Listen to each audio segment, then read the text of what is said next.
నేను doctor Sravanthi, cancer specialist Yashoda hospital Secunderabad నుంచి. ఇప్పుడు మనకి క్యాన్సర్ రోగం అనేది ఈ మధ్య కాలంలో చూస్తే చాలా ఎక్కువైపోతుంది. ఇంతకుముందు ప్రతి ఊరికి ఒక క్యాన్సర్ పేషెంట్ ఉంటే ఎక్కువలా ఉండేది. ఇప్పుడు ప్రతి ఇంటికి ఒక క్యాన్సర్ పేషెంట్ అయిపోతున్నారు. దీనికి కారణం యూజువల్ గా మనకి లైఫ్ స్టైల్ చేంజెస్.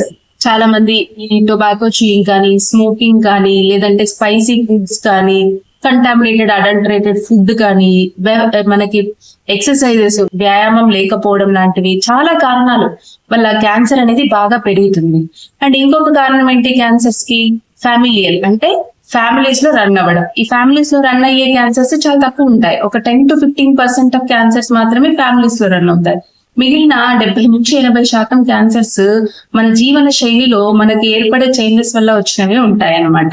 సో ఈ క్యాన్సర్స్ ఎంత పెరుగుతున్నాయో క్యాన్సర్ కి సంబంధించిన ట్రీట్మెంట్స్ కూడా అంతే అడ్వాన్సెస్ గా మనకి డెవలప్ అవుతా ఉన్నాయి అన్నమాట. క్యాన్సర్ కి ఏమేమి ట్రీట్మెంట్స్ ఉంటాయి? సర్జరీ ఉంటుంది, కీమోథెరపీ ఉంటుంది, రేడియేషన్ థెరపీ ఉంటుంది, ఇమ్యూనోథెరపీ ఉంటుంది.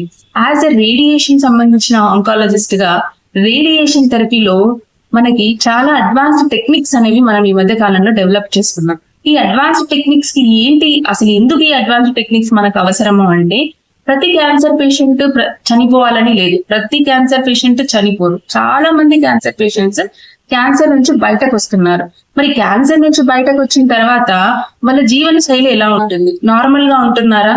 లేకపోతే సైడ్ ఎఫెక్ట్స్, క్యాన్సర్ ట్రీట్మెంట్స్ వల్ల కానీ, క్యాన్సర్ వల్ల కానీ వచ్చి సైడ్ ఎఫెక్ట్స్ వల్ల నేను ఈ క్యాన్సర్ తో బాధపడి లైఫ్ అయిపోయింటే బాగుండు అనుకునే వాళ్ళు కొంచెం ఎక్కువ మంది ఉంటున్నారు. ఎందుకంటే సైడ్ ఎఫెక్ట్స్ ఎక్కువగా ఉండడం వల్ల.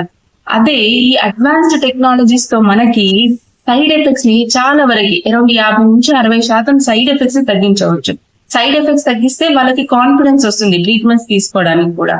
సో అందులో భాగంగా యశోద హాస్పిటల్ సికింద్రాబాద్ లో వచ్చిన న్యూ అండ్ టెక్నాలజీని హైపర్ సైట్ రేడియేషన్ థెరపీ. ఈ హైపర్ సైట్ రేడియేషన్ థెరపీ అసలు ఎందుకు అవసరం మనకి అంటే, హైపర్ సైట్ రేడియేషన్ థెరపీ అంటే రేడియేషన్ మిషన్ లో మనము ప్రతి పేషెంట్ ని ఒక 25 నుంచి 30 రోజులు తీసుకొని ట్రీట్ చేస్తూ ఉంటామండి. ప్రతిరోజు పేషెంట్ యొక్క క్యాన్సర్ గడ్డ ఎంత సైజ్ ఉంది, ఎంత సైజ్ తగ్గింది, దాని చుట్టూతో ఉన్న నార్మల్ స్ట్రక్చర్స్ ఎలా ఉంటున్నాయి. ఈ రోజు మనం ఒక గడ్డ ఉందండి, గర్భసంచి దగ్గర ఉందనుకుందాం. ఆ గడ్డ ప్రతిరోజు అదే పొజిషన్ లో ఉండాలని లేదు. ఎందుకంటే ఒక్కోసారి బ్లాడర్ కానీ, మోషన్ బ్యాగ్ కానీ, దాని ముందు వెనుక ఉన్న ఆర్గాన్స్ కదిలితే ఈ గడ్డ కూడా కదులుతుంటుంది. ఈ కదలికలని బేస్ చేసుకొని మనం ట్రీట్మెంట్ చేస్తూ ఉండాలి.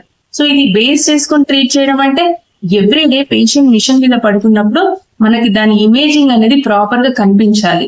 ఈ హైపర్ సైట్ అనే మిషన్ లో మనకి ఈ గడ్డలు ఎక్కడ ఉన్నాయి ఏంటి అనేది క్లియర్ గా కనిపిస్తుంది. క్లియర్ గా కనిపించడం వల్ల ఏం జరుగుతుంది? ఓన్లీ ప్రిసైజ్డ్ గా దానికి మాత్రమే ఖచ్చితత్వమైన ట్రీట్మెంట్ ఇవ్వడం జరుగుతుంది అనమాట. అలా ఇవ్వడం వల్ల ఏమవుతుంది? చుట్టుపక్కల ఉన్న ఆర్గాన్స్ ని మనం రేడియేషన్ ఎక్కువ డామేజ్ చేయకుండా చేస్తాం. దానివల్ల సైడ్ ఎఫెక్ట్స్ కూడా తగ్గుతాయి. ఇంకొక అడ్వాంటేజ్ విత్ దిస్ మిషన్ ఏంటి అంటే, సపోజ్ ఒక గడ్డ ఉంది ఊపిరితిత్తుల్లో అనుకుందాం. ఊపిరితిత్తుల్లో ఉన్న గడ్డ కదలకుండా ఉంటుందా అండి? శ్వాస తీసుకుంటే కదులుతుంది. రొమ్ము గడ్డలైనా అంతే, శ్వాస తీసుకుంటే కదులుతాయి.